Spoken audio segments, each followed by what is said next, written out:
नमस्कार। आप सभी को नेशनल कंज्यूमर राइट्स डे की बहुत बहुत शुभकामनाएं।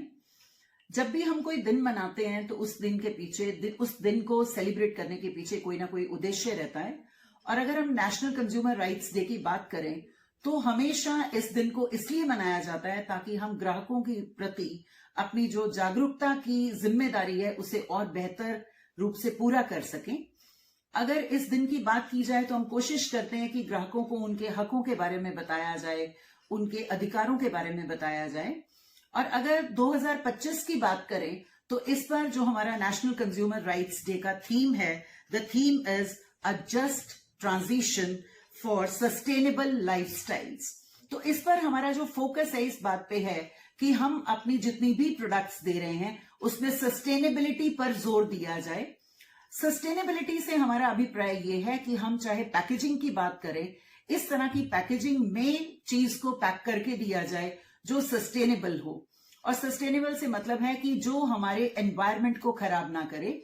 उदाहरण के लिए हम प्लास्टिक की भी चीज को पैकिंग में ना इस्तेमाल करके पेपर बैग्स का प्रयोग किया जाए या गत्ते की पैकिंग की जाए।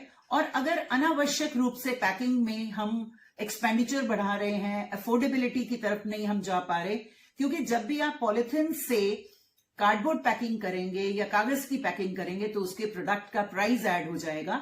और एक नियम है व्यापार का कि जो भी हम कॉस्ट लगाते हैं हम उसकी पूर्ति अपने उपभोक्ता से ही करते हैं। तो अगर इस साल का फोकस देखा जाए सस्टेनेबिलिटी का तो उसमें 2-3 पॉइंट्स पे बात करना बहुत जरूरी है कि सस्टेनेबिलिटी का ध्यान रखना जरूरी है। इसका मतलब हमें पॉलिथीन का प्रयोग नहीं करना, प्लास्टिक बैग्स का प्रयोग नहीं करना, कागज का इस्तेमाल किया जा सकता है या कुछ ऐसे ऑल्टरनेटिव्स का यूज किया जा सके जिससे हमारे वातावरण को, एनवायरनमेंट को कोई नुकसान ना पहुंचे। इसके साथ साथ फोकस इस बात पे भी रखना है कि अफोर्डेबिलिटी कस्टमर की खराब ना हो जाए। ऐसा ना हो कि हम इतनी अनावश्यक रूप से खर्चा कर दे पैकिंग पे कि उस पैकेज की एडिशनल कॉस्ट कस्टमर को उसका भुगतान करना पड़े। तो फोकस अफोर्डेबिलिटी पे भी रखना जरूरी है। और इसके साथ साथ जो हमने थीम जब डिसाइड किया जाता है तो थीम डिसाइड करने का मतलब है कि जब हम इस बार सारी नीतियां बनाएंगे तो उन नीतियों में इस बात पे जोर दिया जाए सस्टेनेबिलिटी पे, तो जितनी भी इंडस्ट्री है उसे भी हिदायत दी जाए, वो भी ध्यान रखें कि जब पैकेजिंग की जाए तो सही ढंग से पैकेजिंग की जाए, कीमत भी ना बढ़ने पाए ताकि ग्राहक का नुकसान ना हो, लेकिन उसके साथ साथ पैकेजिंग में ऐसे वस्तुओं का इस्तेमाल किया जाए जिससे हमारे वातावरण को, पर्यावरण का कोई नुकसान भी ना होना पाए।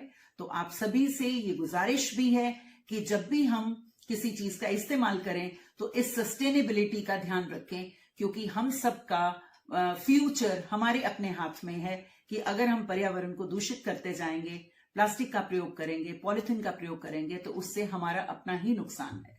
Thank you so much.